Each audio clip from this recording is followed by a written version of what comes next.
Bonsoir à tous et à toutes, je reprends mes commentaires débridés et pas forcément très passionnants, je l'avoue, sur un livre qui s'intitule Les roses fauves et il est de Carole Martinez. Alors, je remarque qu'il y a un côté homo finalement, lesbien entre les personnages, entre, euh,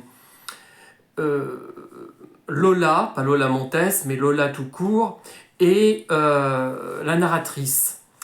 Et d'ailleurs, cet aspect-là, je trouve, mais peut-être que je me trompe, dites-moi si je me trompe, j'ai l'impression que les femmes sont plus bisexuelles que les hommes. Est-ce que c'est une impression ou une réalité? Je me pose la question, et la façon dont elles décrivent les choses est beaucoup moins... et beaucoup plus plutôt, qu'est-ce que je raconte, beaucoup plus décomplexé.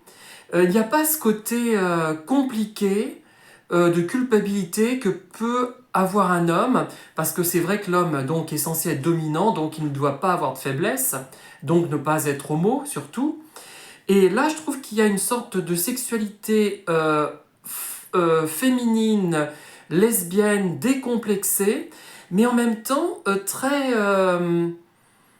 très peu choquante au niveau strictement sexuel. Même quelqu'un qui serait très puritain, très vieille France, très cucul à praline, très gnangnan, ne serait pas choqué, du moins par les propos de cette autrice, Carole Martinez.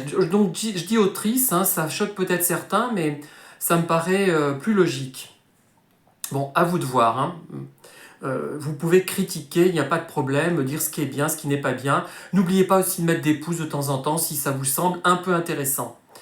Moi, je trouve pas ça passionnant ce que je raconte, mais bon, ça mérite d'exister, comme on dit. Alors, il y a aussi une scène que j'ai bien appréciée, qui est avant la page 157, j'ai dû oublier de vous en parler.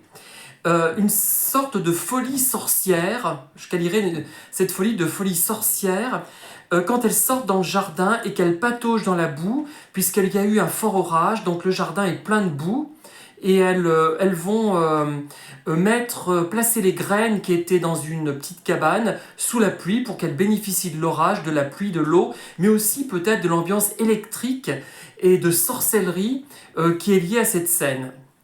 Voilà ce que je voulais vous dire, et je vais vous dire simplement que page 158, pour finir la vidéo, j'ai éprouvé un sentiment de terreur.